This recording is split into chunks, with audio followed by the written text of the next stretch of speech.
drop by and visit, and then visit some of the downtown merchants. I believe Jazz on the Lawn's going on tonight. So you taking your Harley to Jazz on the Lawn? No, it's Barbara Johnson's birthday tonight, so I'll be at Barbara's birthday. Well, that ought to be a throwdown. Yeah, 75 years old. That's right. Good for her. So y'all should have just gone all out to Jazz on the Lawn. Let her cut a rug. She had other plans. Yeah, bottle of wine. Let her get loose. I'm sure we'll have wine and beer. Deanna McLaughlin's with us. How you doing? Yeah, that's right. Better get it before Sunday morning. You knew that was going to cause a problem. Now, you knew. Well, you knew there were going to be issues. Well, I knew there would be issues. I didn't realize how many issues. You didn't realize people would get that personal? No, I didn't. Welcome to Clarksville. Deanna McLaughlin is here with us. Certainly, a lot of folks have issues with beer sales on Sunday, and others don't care one way or the other. It was an effort, I think, on your part to not only, and I'll let you speak to it, but I don't think you were so much as, hey, we need to feed the beer habit, as much as you were looking for any little way the city could find to bring in additional revenue. And I thought it was interesting, some of the comments I heard about that was, well, what's the point for a mere $80,000? I'd like to have a mere $80,000 personally, but you put a lot of thought into it. That we've known you and gotten to know you over the years. How did you come up with this? What sparked this idea? And then knowing kind of the reactions you might get, you went forward with it. Well, I'm the chair of the finance committee, and there are a few of us that have been looking at different ways to generate revenue without having to, raise taxes, create a new fee. And one of the obvious things to me was beer sales hours. We're 6 a.m. to midnight every day for beer sales. I'm sorry, it's 6 a.m. to 3 a.m. for beer sales, except on Sunday it's 12. And I talked to our new director of finance. I said, can you crunch the numbers? Let me know if we could open it up for 6 more hours on Sunday, make us have the same universal hour 7 days a week for beer sale hours. What would that generate? And, based on the wholesale tax, he said $81,000, a year by extending 6 hours, for 52 Sundays. And I'm like, wow, it was a lot more than I had thought it would be. Well, did it seem worth it to you for that? Yeah, it did, because, that's 2 firefighters, that's 2 police officers, that's lighting a ball field. I mean, $81,000 is a lot of money, and I know that the comments have been made that, well, compared to how large our total budget is, it's nothing, but every little bit helps. I mean, who's going to turn a revenue opportunity away when you don't have to dig at people in their pockets and ask them to cough up more of their hard-earned money? Yeah, in better times, we wouldn't even consider this kind of a deal, would we?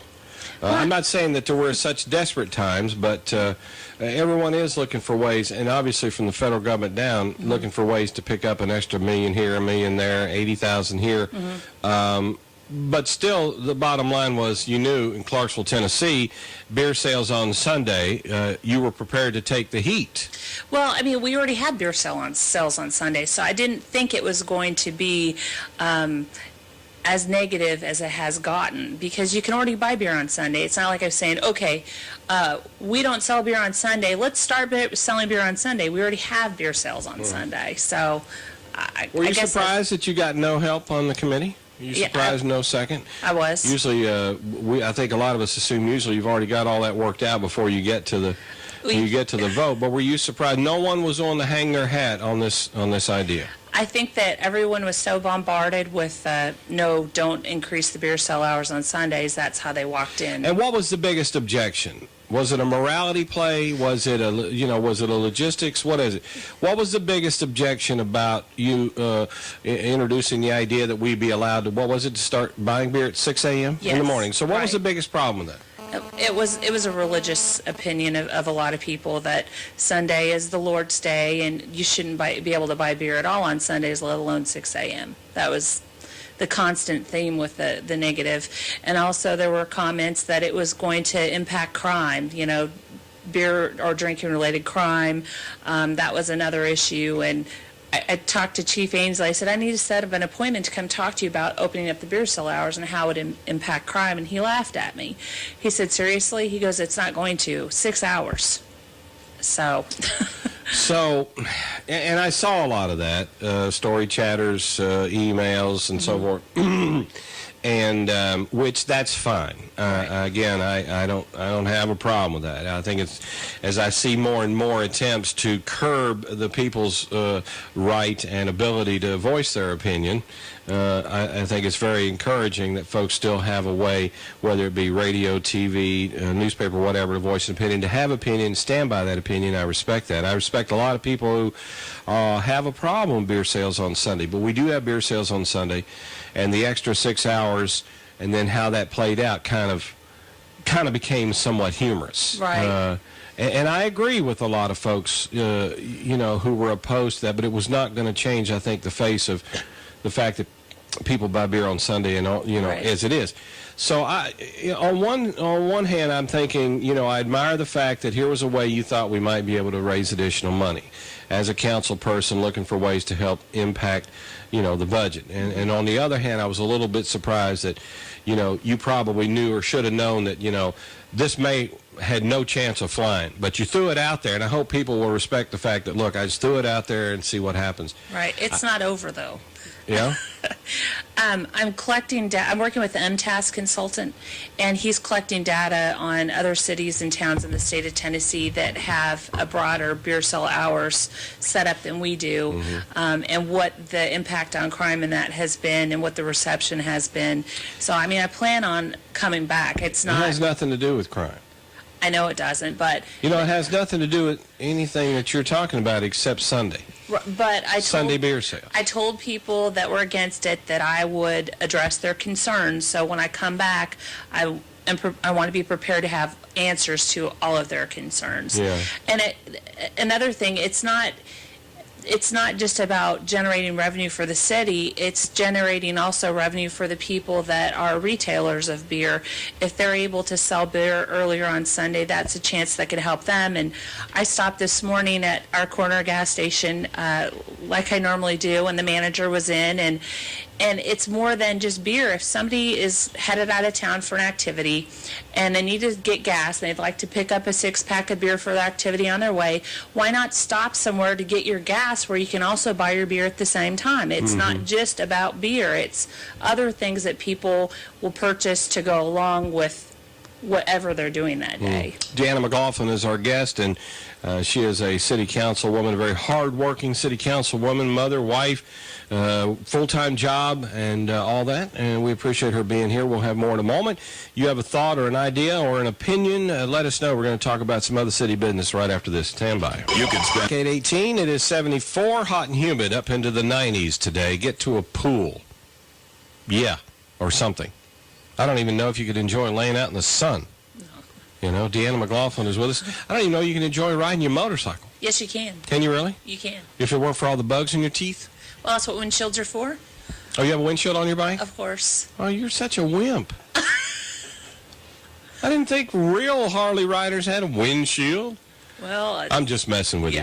And that's probably the lightest thing someone said about you over the last couple of weeks. I couldn't believe what you were telling me earlier about I refer to them as the no-lifers. Those who never have anything good to say about this city, and they're always on story chat. They're always story chatting. I can't believe some of the names you recall. You're the Princess of Darkness, are you? Well, that was from a previous issue. You're Lucifer's Underpants? Lucifer's Underpants. You're kidding me. No. I'm not really, but that's what I was I know called. you're not. Right. That's amazing. So the beer sales idea, you, Gino Grubbs, Candy Johnson, and Bill Summers are on this committee. Finance, right. The Finance Administration Committee. And so you brought up the idea, and you got no second. Correct. In one regard, I truly understand why. I truly understand why Candy Johnson didn't give you a second. But the other three, I'm thinking, okay, let's let it get to the full council, which is what it would have done. Right. Right. And which I think is really the best way to go about, solving city issues or debating city issues or making those decisions is when committees meet is to, all right, well, let's put it out there and let the whole council be involved in the issue, and it never got that far. You were disappointed. I was, and based on the fact that I couldn't get a second, I knew it was not time to take it to the full council. I have a right, based on the code, that I can't, even though it fails in committee, put it on the agenda. Right. But I thought, okay, well, there's 3 people I know aren't going to vote for it, so I need to drop back and Right. regroup, get some more information to help support opening up the beer sale hours and then bring it Right. forward. Have you concluded that you probably ought to let go of this bone and let the dog have it and move on to something else? Because just by the indications of what you got in committee, do you have the feeling that even though you are researching it, it doesn't matter about the facts? It doesn't matter if it brings you $1 million. You're not going to get that committee, and you're not going to get the other council members, and especially the mayor, to endorse the beer sale on Sunday idea. Don't you feel that way here? No, I'm not ready to give up. If Are you just a initially, glutton for punishment or abuse? if initially the reason that the 3 members of the F&A committee couldn't support it was because of the emails they received, I have received, over 35 emails in favor of it. Right. So by dropping back, regrouping, and then going forward, I think that the people that think it's a good thing, or people should have the right to buy beer at 6 a.m. on Sunday, they'll also email the full council. Mm-hmm. So, I think that once they understand that it's not everybody's against it, it may open their eyes and they may be able to understand and see the opinions of the people that think, yes, you should have the right to buy beer on Sunday at 6 a.m. if you want to. Right. And for the record, I don't even drink beer. So. Would you like one? No, thank you. I keep some in my office for Gary. Gary Baker's here from tvclarksville.com.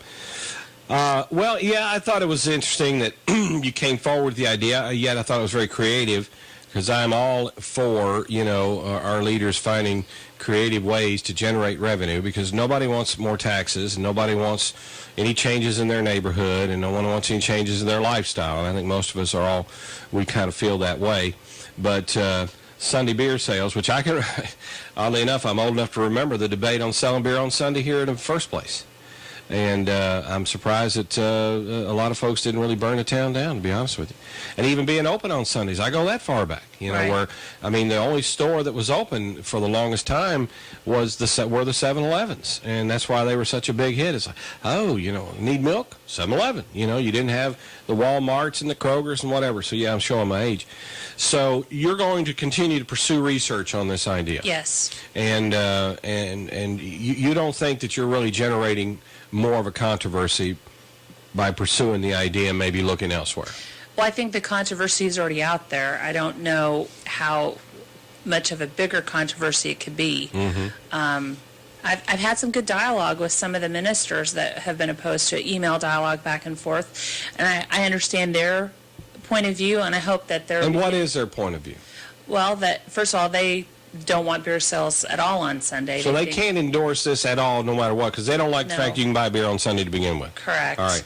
But I think... But since you do, an extra 6 hours Right. bothers them even more.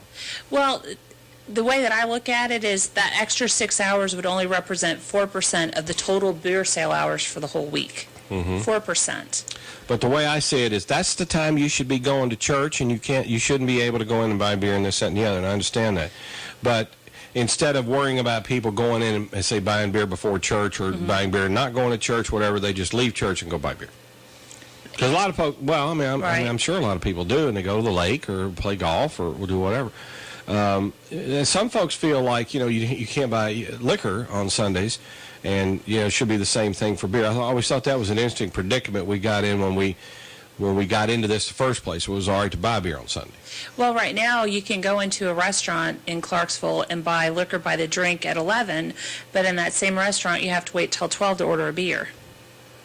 Yeah, that is interesting. So, you can buy a mixed drink at 11. You can. I thought it was noon. It's 11. Huh.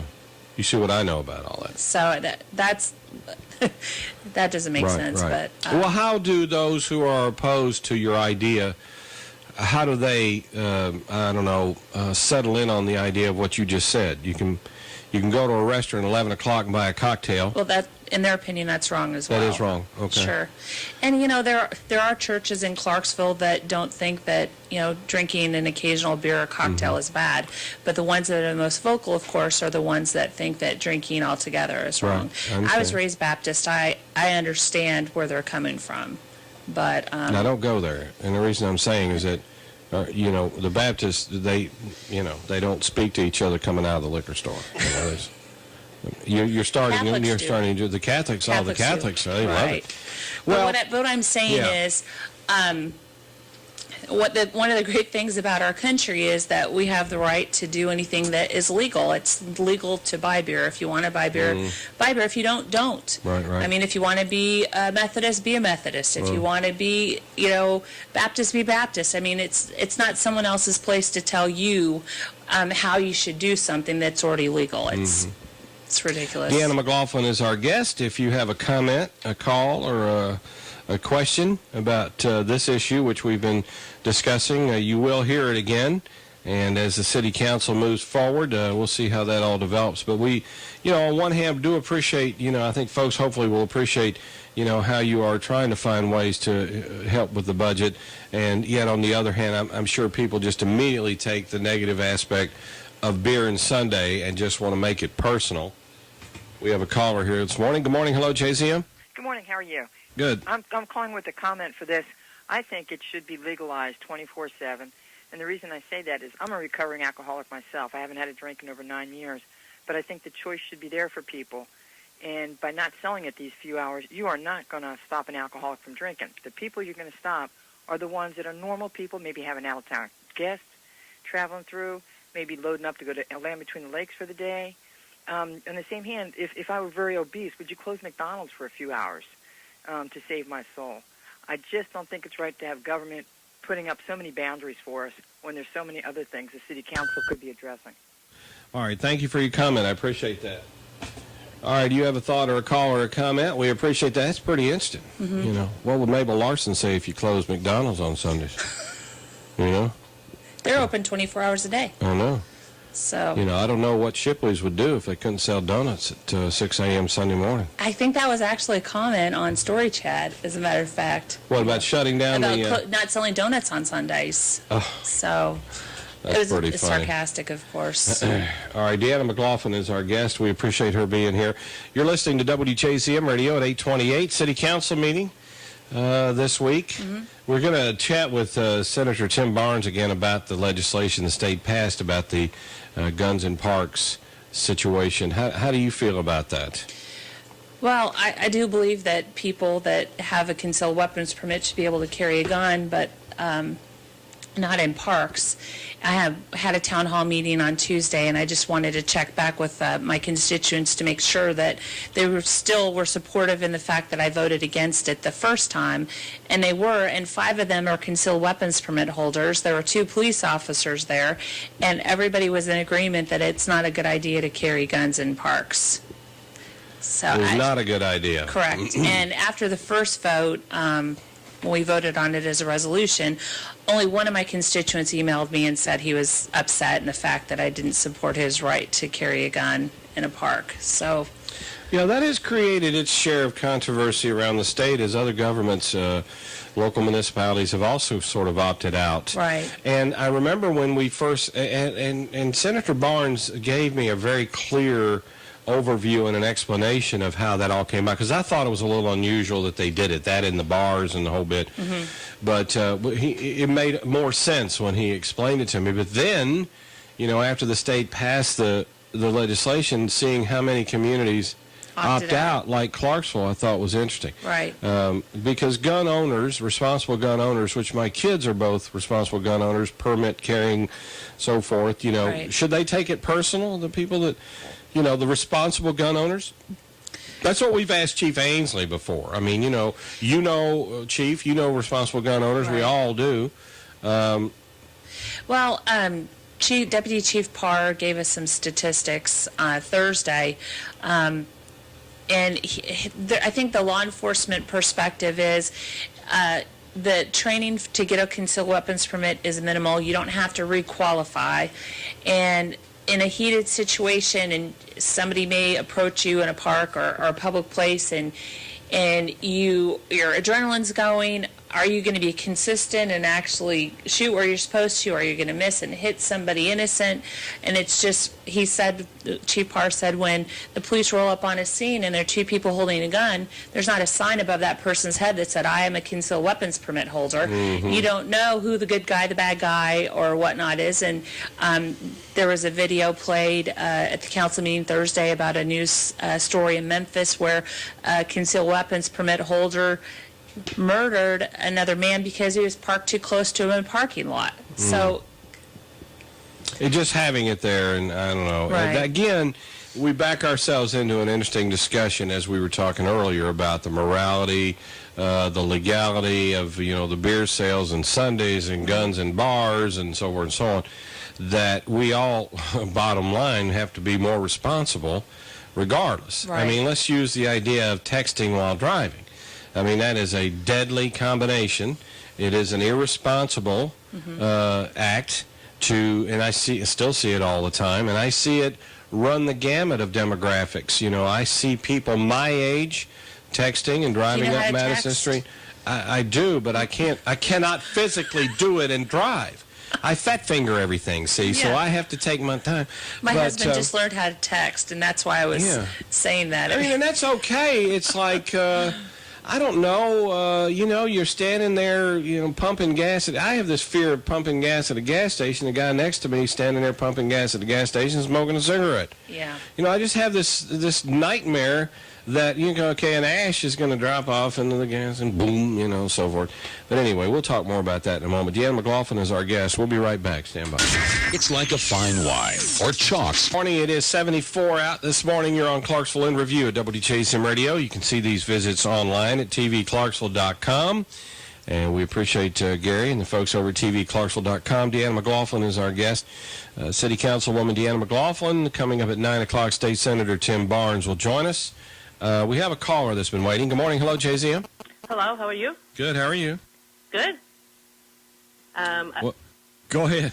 No, I just wanted to say that I really admire Deanna for what she's doing, because I think this Sunday sales issue is just a matter of, common sense and logic and product fairness. And I notice that most of the people that are against it base it on their religious values and going to church on Sunday morning. But, freedom means freedom of and from religion, and I don't think that kind of thing should be legislated. We already allow beer sales, alcohol sales on Sunday, so this 6-hour period, I don't see the point in it other than that's the time then a lot of people go to church. And I just really admire her for standing up and taking the heat. I know a lot of people have really criticized her and attacked her, called her names, which is very unchristian, so it kind of surprises me. So I just wanted to throw her my support. Thank you. Appreciate your call. In all honesty, it really should not be about, church and state. And, this whole thing, when these issues come up, that everybody struggles with on a daily basis, whether it be whatever, that it should not be turned into the church on this side, the government on this side, the church on this side, the city councilwoman on this side. It should not. The church and Christians and folks who are opposed to drinking and smoking and this and that, whatever, they are entitled, and we respect. They are open to their opinion. The churches are wonderful. They do great work. They are there to minister to people in all aspects of their lives. But we all have this thing called free will that we have, and we make the choices that are very difficult every day, and all of us fail. All of us fall short. So it's unfortunate that it turns into that, because then the folks who are on the outside looking in, or who are on the sidelines, and they're like, whatever, don't care. I'll buy beer whenever. I'll have it if I need it. Get it the night before. Wait till noon. Whatever. It's like we have so many other things to worry about. And I hate the fact that it always comes down to, like online or on talk shows or whatever, it's like, them Bible thumpers, or them self-righteous hypocrites or whatever. That's not fair either, and that's not right. We have an opinion. They have an opinion. They feel very strongly. They are entitled, to fight for what they believe. And I find it unfortunate that things get thrown into this religious debate. But it is important. And again, it is a place for them to, to express how they believe and what they feel is right, what people feel is right, wrong, or indifferent. I mean, a lot of people feel like it's okay to carry their gun into parks. A lot of people feel it's okay to buy a beer at 7 o'clock Sunday morning. A lot of people feel it's okay to take their gun into a bar or whatever if I'm a responsible gun owner and I'm not going to be labeled as a criminal. But that is why we have the debate. And there are some places where you can't even have this debate. Right. So, but anyway, Deanna McLaughlin's here. We were talking about this week's city council meeting. The CDE situation has been very unfortunate for about a year. I don't think that anyone had any idea that a year or so after we had approved the referendum to get into this telecommunications business, that we would be here today talking about the issues that have come up at the utility. Even though the power is on, the crews are out, the juice is working, they fixed the poles, they're working their way through the issues of their telecommunications business. So Thursday, the mayor and the city council decided that obviously we would keep a closer eye on the utility by way of that power board. How have you felt about all that situation? Well, I think you and I have talked about, CDE and what's been going on there in the past, and my answer's been, I don't know what's going on out there. I mean, because it's set up, the power board is set up, there's no reporting or whatnot to the city council, not like the gas and water committee, which I sit on. We have 4 council members on that committee. So we're informed and we pass the information on to the full council.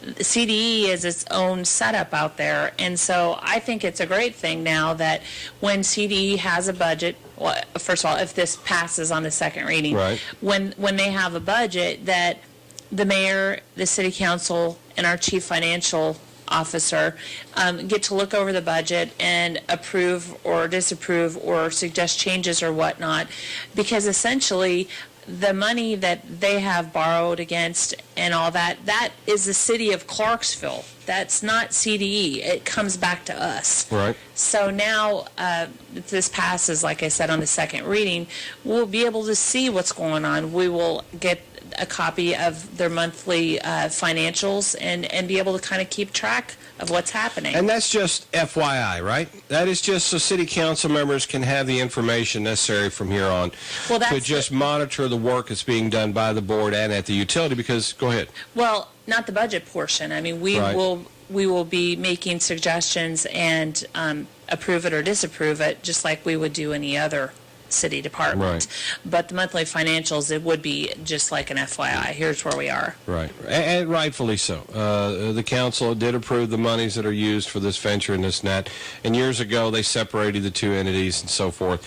And it's a fine line where, we find ourselves where, okay, we are somewhat independent, and we are, the utility and so forth, and we don't have to kowtow to the council and the changing tide of politics that goes on here. But yet at the same time, we need $7 million, or we need $50 million, or we need, whatever. Were you surprised at the speed bumps that have come up during this whole situation? I'm talking about when Mr. Spradlin retired and Steve Hopkins was fired.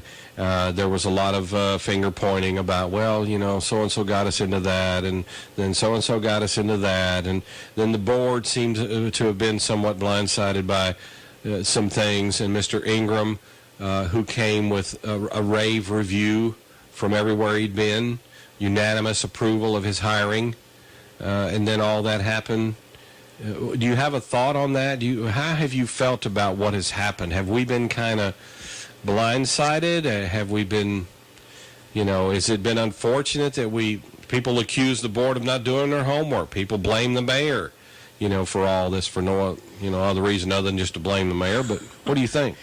Well, I think a lot of it, I think that probably for 14, 15, 16 months, we, meaning the public and the council, of course, have kind of kept tabs on what's going on through what's in the Leaf Chronicle. That's really all we've had. And I think Rick Ingram, he inherited a lot of problems when he came in. So I'm not saying that that there aren't things that he didn't also do wrong, but he came into a mess. And I kind of want to compare it to gas and water when we came in, this last group when we came in 3 years ago, to the issues out there that had been uncovered. And gas and water is getting turned around now. So, Rick Ingram did inherit a problem that had occurred before he got there, but then there were also things that he didn't do that he should have done. We've been very in tune with what's going on at that utility as best we can, but yet, again, I've known all the board members, for a long time. The board members are appointed by the mayor, and so there's a general assumption that, the mayor, whoever he or she is, has a direct input and is monitoring how that utility's direction will go. And so I think I've been surprised that they have been caught somewhat off guard by some of the things that have happened, regardless of what Mr. Ingram may have inherited and what he was trying to do to fix it. Good morning. Hello, JZM. Good morning. How are you this morning? I'm fine. How are you? Well, I'm just Mabel Larson. I'm doing okay. What's up, Miss Mabel? Hey, we're fixing to start an initiative to close McDonald's on Sundays. Oh, listen, that's what I'm calling about. Go ahead, dear. Okay, I'd like to thank Deanna McLaughlin for her bill. The revenue's good for Clarksville. It puts us in keeping with Nashville and other cities in our state. But I think that we have a great council right now. I think our council is great. I think they do an excellent job working together to make Clarksville a better place to live. And I appreciate Diane, what she's doing to try to move us forward. Well, it's funny that you would call. We were just talking about the power board and the utility. Oh, okay. Well, we're still working on that. I know. I don't want to get you started this early in the morning. That's right. I'm still working on it. But well, we appreciate you. Be okay. Have you been? I'm sure it is. I have confidence it will be. Yeah. How have you been doing?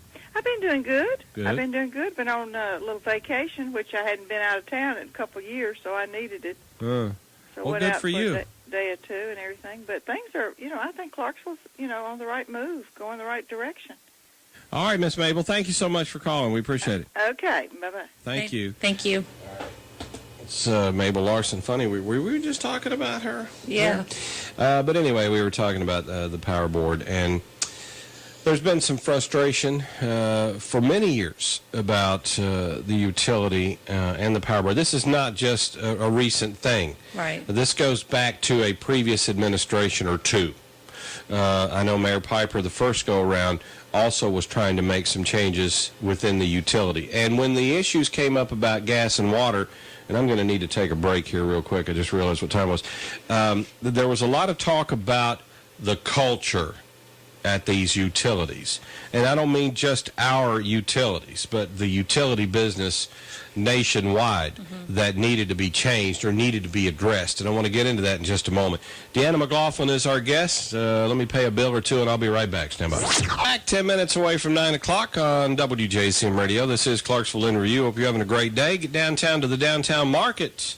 Going on till 1 o'clock today. I think Jazz on the Lawn tonight. What other goodies? So we have a concert in the park tonight? Or Yes. It is tonight. Down at McGregor Park? No, it's It's McGregor the Park. 101st Airborne Division That's Band. right. And where is it the paratroopers are jumping in? I'm wondering why you're not jumping with them. They're professionals, and I think that they're jumping in. The Jazz on the Lawn, I Yeah, think. Jazz on the Lawn. Well, that'll be awesome. Yeah. Speaking of jumping out of perfectly good helicopters, you and several other council members, including Jim Durrett, the chief of staff, during the Week of Eagles, that's coming right up on you. Next week. You still think you're going to do it? No, I am going to do it. Because my husband would give me a lot of heck if I didn't And do it. you don't care about that for not jumping out of a helicopter. That's okay. I'm going to do I've it. done this, and I was all gung-ho, went down to Paris and was all gung-ho. I talked about it for weeks, raised a little money for United Way, and I got down there to the airport and realized, what the hell have you done? Because then I saw the little airplane I was going to have to go up in. Yeah. And, it was one of those that they shoot out of a slingshot. It was not the best-looking little plane to be taking me up in. But anyway. So once you were up in there, you really want to get out of it. You had nowhere else It was to an go but incentive. out. Yes. It was awful. But it was, I did it. I can say I did it, and that's it. And there's a video but everyone thinks I'm lying because I've yet to give it to Gary to post it online. I don't think I can find it. But you're going to jump, Yes. raising money for the operation for the Wounded Warrior Project. Wounded Warrior Transition Unit. For out of Fort Campbell, and all during a week of the Eagles. Yes. And you're jumping on the 18th. Yes. Joel Wallace and myself are on the 18th, so. That's cool. Are you all doing a tandem together, or No. a professional will be strapped to your back? Yes. My life insurance holder is so happy that I'll be strapped to a professional. You'll enjoy it. It'll be all with for you. Know, it's like riding the roller coaster at Six Flags. You know, it's over with in a couple of minutes. You want to do it again. Right. But Just they that- won't let you do it That again. first stepping out is, once you step out, it's all downhill. Ah, that's not funny. I mean, is that part of the skydiving jokes you've been hearing from all your... You want to talk about the Vietnam veterans Yes. deal out of Fort Campbell? As part of the Week of the Eagles, Fort Campbell is hosting a welcome home ceremony for Vietnam veterans. Of course, many people remember how they were treated when they returned home from deployments, unlike the way our soldiers are treated today. And that's going to be at 4 p.m. at Hangar 3, which is inside Gate 7. So if you're a Vietnam veteran that'd like to participate in that, you can contact the Public Affairs Office of Fort Campbell. Or if you'd just like to come out and support those veterans, please come out there at 4 o'clock on Sunday the 16th. And that's awesome. And, of course, all part of a huge Week of the Eagles event, which these are just a couple of the events that are going on out there. Right. But the concerts are also part of Week of the Eagles with Carrie Underwood. Carrie Underwood. John Rich. I can't remember who the other person is. I should know. They're not doing much local promotion on that, but I hear a lot of it in Nashville. I'm trying to think who all's there. But anyway, it's a big deal, and I think Right. you have to have a military ID to come to those shows, as Right. usual. But I think also the Clydesdales are coming in for Week of Oh the yeah, Eagles. they're gonna let them hang out here on the property. Right. So part of that they're going Thursday. She didn't get that. She didn't hear that. What did you say? I said they're going to let them hang out here on our property while they're in transition. Oh. See, I have all this yard out here. Maybe they'll trim the kudzu. Maybe they'll poop it up. You seen the Clydesdales before? Yeah, actually, SeaWorld in San Antonio. But I mean, up close and personal? yeah, Touched one. yes, They're big as a house. they're huge. Yes. It's amazing. So were you hoping they'd trample your grass down? And you don't have to. I'm trim not it? letting them out here. But anyway, they're going to be on Strawberry Alley Right. on Thursday from 4 to 7, and the Beagles are going to perform a concert at 6:30. So Yeah, I that'll think be that's opportunity for people that are not military ID card holders to see the Clydesdales. Yeah, they're all here as part of the Week of the Eagles thing. Yes. And I think a couple of days after that, they're going to be out at Fort Campbell or doing Post. something, so Correct. that'll be awesome. Deanna McLaughlin is our guest, and we appreciate her coming in, City Councilwoman who has worked very diligently as a member of the council. Whether you agree or disagree, we've just been real fans of DMAC, and the fact that, especially when we first met and your husband was deployed, and you were mom and dad, and you had a job and everything else, and on the council, which takes a lot of time. I hope everyone will, as we've said before, appreciate the time and effort it takes for you to do what you do and what you were elected to do, regardless of whether or not you agree with Deanna or not. I do check the story chatters every day, and we get emails and so forth, and I do find it very disturbing that folks bring things to such a personal level when they disagree with something, but it's nice to know that you're somewhat thick-skinned. I think your perspective is, hey, look, Laugh it my off. husband's in war. I'm taking care of a child. I don't care. You call me what you want. I got other things to worry about. The Marina project, it's amazing to see it. That's developing. I'm still somewhat shocked at what's gone on down there up to this point. It kind of pains me a little to see how that whole area has been cleared out. Right. But I can't wait to see the finished product. How do you feel about that? I understand they're putting up a camera that we can see online and watch the progress of that part. So that when they're done, they can do a fast from here to there, start to finish Yeah. clip. It's exciting. It's really exciting. And also, Riverfest is coming up. And Debbie Nunn, who's with the Montgomery County Conservation Society, which is the boating group, and I have come up with some new guidelines for the lighted boat parade. And so we're hoping to So we're going to have a lighted boat parade this year? Yeah, Do we did have it last every year? Well, last year was the first year. Okay. Well, I thought there was one before that. and then they stopped doing that for security reasons. Well, we had it last year. It's going to take place again this year. Oh, that's so, awesome. Yeah, but You going to be out in a boat? You have a boat? no, I'm a judge. You're a what? I'm judging the boat parade. Oh, okay. Yeah, I think it's a that's lot of awesome. fun. Yeah, it's only natural, I think that, and I remember in the early days of Riverfest that the boats would be out, and enjoying. Right. It's only natural, Right. But then it seemed like they wouldn't let them near. Well, I mean, there's certain points that they can't go to during performances, like especially on the 3rd of July. They need to stay away from the barges that had the fireworks on them. Yeah, well, absolutely.